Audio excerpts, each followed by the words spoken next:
we have the lights. Okay, I'm going to talk about the project on the hive farms, and I'll show you some photos of that now. So in 2022, we bought 3 farms, and last year we acquired another farm, and we're in the process currently of buying the 5th farm. So we are going forward. We appointed Jan Vlok to come and map our farm so we know what to do in which areas and understand our vegetation a bit better. He also classified the degradation classes on the property.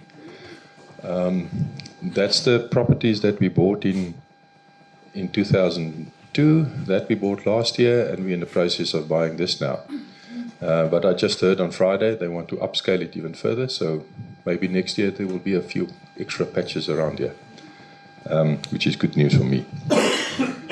That's the first 3 farms that Jan mapped for us, so you can see mostly the 2 vegetations that we are interested in is the green is the Fish Valley Thicket, and down here we have Sunday Arid Thicket. A little bit of grassland on top there, which we obviously won't do anything about.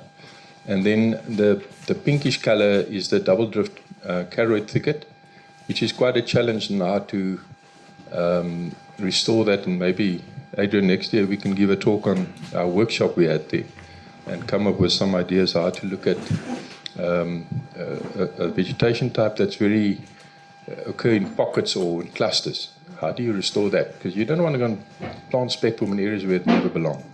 That's not what we are about. Then we've got also quite a few rivers, and I'm going to show you 1 or 2 pictures of what we intend doing in them. That's just the 2 degradation classes that Jan mapped out. The redder color is the severely degraded, because mostly of Angora goats over the last 50 years. But also sheep farming and cattle farming over the last couple of years. When we bought the farm, we got rid of all the livestock. And we're currently busy with taking out all the extra limital game on the property. We don't like to play God. We believe in the natural animals that occur there. Just to look at the degradation classes, if you look at this picture, let me just see if I can go back, that actually conformed quite nicely with what Jan mapped out. So the redder color is the really degraded from a carbon point of view. That's satellite pictures show us that. The blue are the intact thicket actually on the property, and I know that because I know where that piece of land is. So if I can go back to the previous slide, look at what Jan said with his mapping, what he reckons is degraded, and obviously lost most of the carbon, and what the satellite picked up. Okay. So just for those that don't know that part of the world, these farms, is about 48 kilometers southwest of Somerset East. This used to be Fish River Thicket in the good old days. Look at that. You couldn't walk through this stuff if it was intact. Now it's open up. But I think people also need to realize this is a process that took quite a few years. It lasted 150 years probably. And we'll talk a little bit more about it, and Alistair, I might call you in on this. But you see a dead tree here. There's quite a few of them starting to occur in the landscape after the 7-year drought, and we need to think what's happening here. So some portions on the farm are still intact. That's how the fish thicket used to look like, and some portions you can't walk through that. I've seen kuru in there, and probably an elephant will go through there. All right, so in January last year we started to plant, and that's all the different months we planted the areas, some of the areas, and we only achieved 658 hectares last year. And I realized we need to upscale and enlarge the team and get them a bit more productive, and I won't talk about that now, but this is what we envisage doing in this coming year. So we're getting to about 1,500 hectares per year. We roughly plant about 150 hectares per month at 2,500 plants per hectare. So after we bought the farm, we started immediately with constructing a nursery, irrigation nursery. It's about 2 hectares in size. and we finished that in 2022 in September, and then we immediately started with populating it with plants.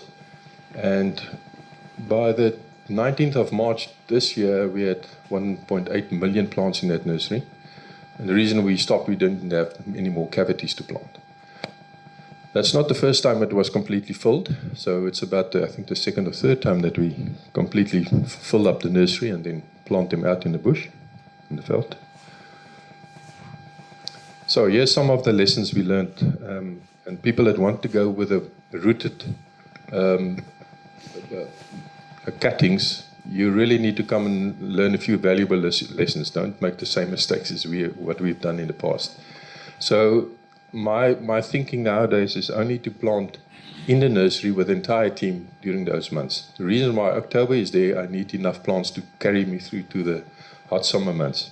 In January and February, because of soil temperatures, and the one example I can use, we've got an automatic weather station on the property.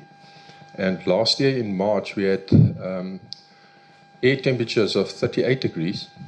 We've got probes in the soil. Outside in the open area at 5 centimeters, the soil temperature was 48 degrees. That's at 5 centimeters depth. Imagine what it's on the soil surface. Underneath the bush clump, also at 5 centimeters depth, it was 27 degrees. I'll come back to nursery planting, but that's actually an important concept. All right, so we changed our whole way of planting, stocking the nursery, and then working out in the veld. So for the rest of the year, we plant out in the veld. We're managing up to 50,000 cuttings per day planted in the nursery. And that's with 40 workers. So some people cut cuttings in the veld, other people fill trays, and other just plug them. We make use of in our soil mix of biochar, which we inoculate with a couple of agents, but also with trichoderma, and as well as fulvic acid. And for all the cuttings, we dip them in bacillus, and I'll show you some photos just now and what we found about that. The one big problem that we identified during the time is you must understand your soils and your water. Test your bloody water before you start irrigating. I don't think there's anybody here from South Pole here. So they called me into their nursery, and within 5 minutes I could have told them, your water is brack, seriously high salt in your water. Your soil that you use is wrong, it's full of calcium. Your compost that you're using is not compost, it's just grass. Grass is not compost. Compost need to ferment and everything. So there's a couple of things that you need to know. And I think your soil mixture is one of those things that you can find out a lot. But come and visit us. We're happy. We'll share the information with you.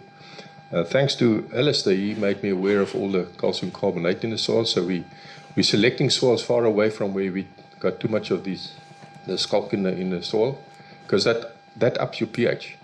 So we're trying to keep our pH, the water we tested was 8.3. So in our case, we are putting phosphoric acid in our water just to bring that pH down, as well as we mix some of the humic and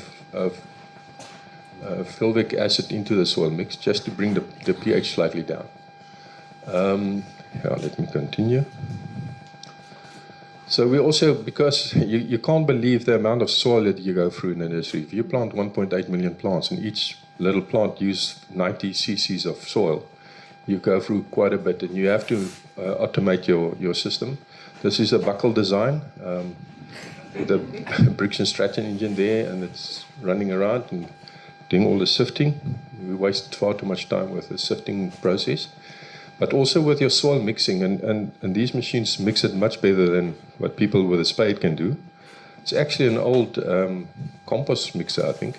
So we use a back actor, because of the volumes of soil, you don't want to work with wheelbarrows. We mix the different mixes in there, you start this machine, and within 5 minutes you've got a very well mixed soil. We also, like I mentioned before, we make use of biochar. For those that don't know biochar, if you look under the microscope, I make use of a retort charcoal, basically, which I just grind down. And we tested that biochar, and it was around 500 square meters per gram. So 1 teaspoon of this stuff, it's got 500 square meters of surface area inside there.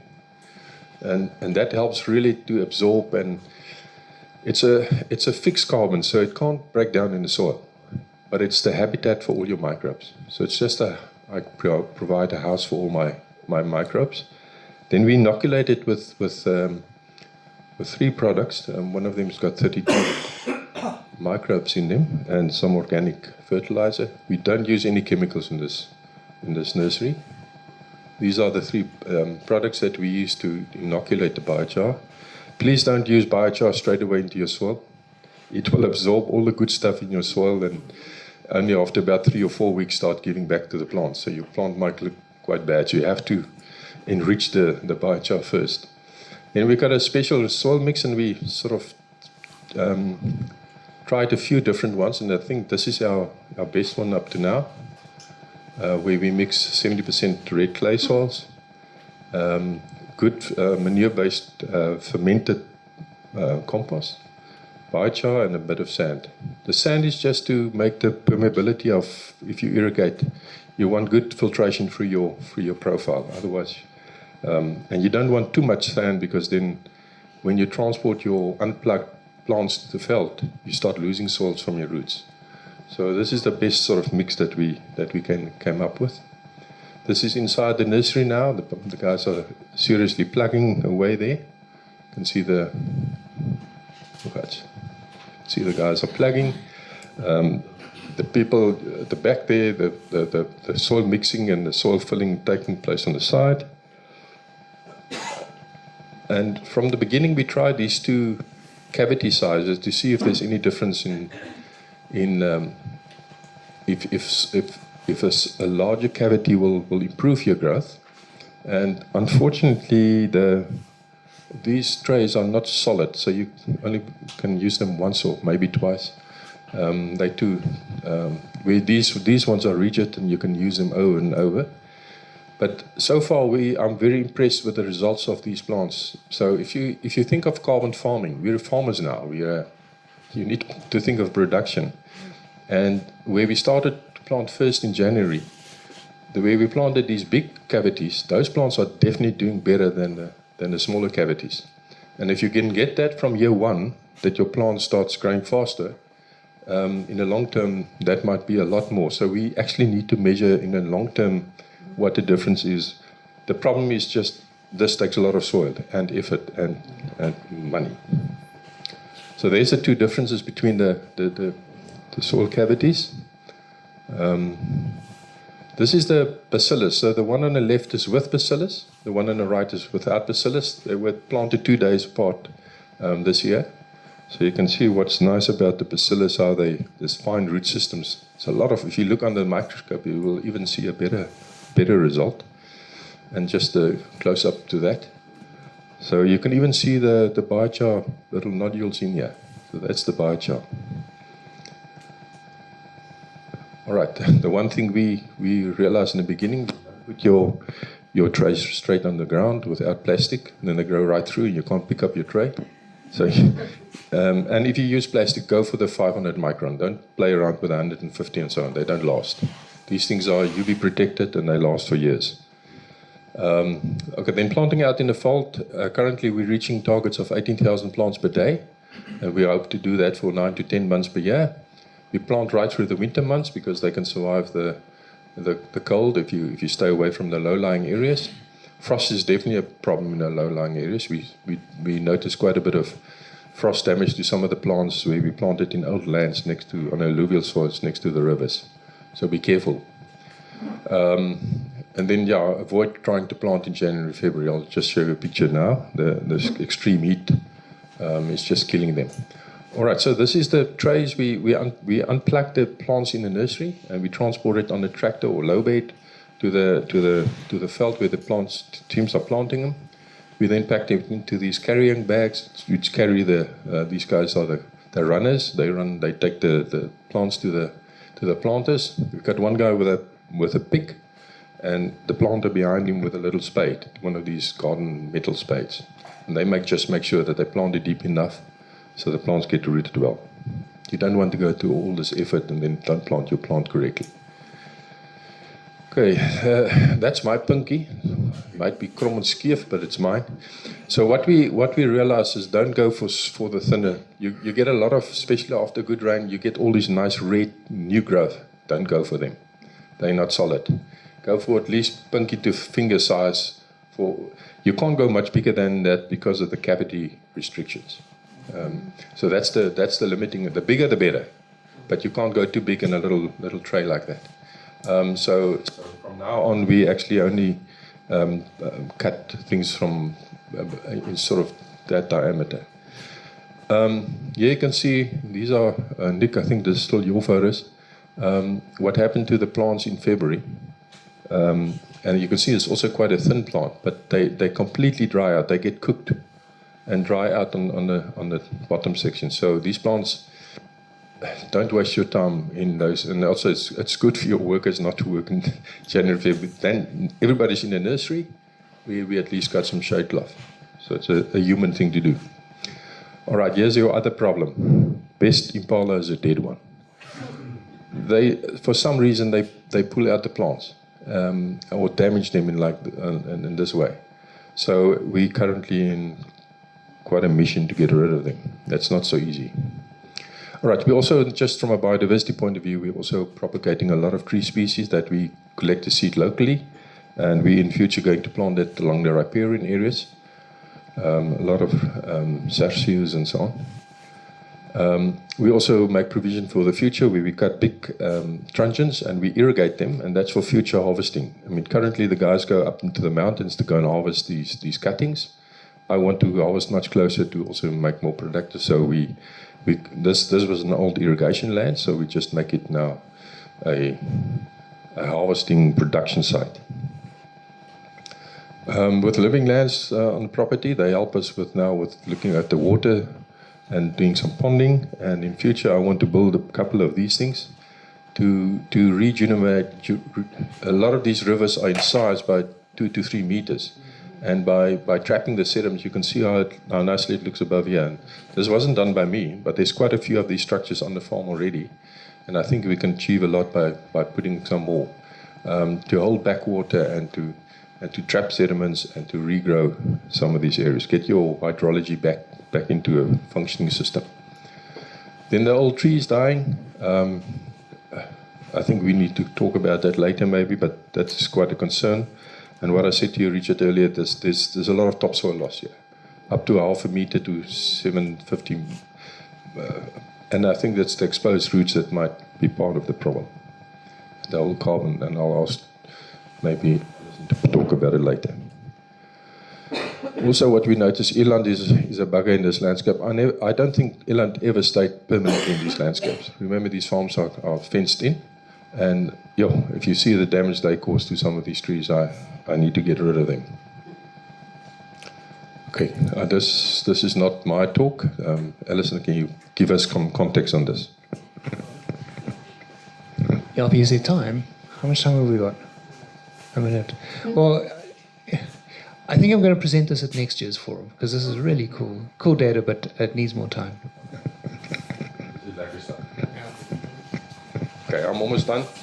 Just quickly for the guys that's going to do carbon monitoring, you obviously have to have randomized sample plots, and this is also a buckle design where we cast these things, and you can put them at those, because you need to go and monitor those sites for the next 30 years. So you need a solid base that you can go back to.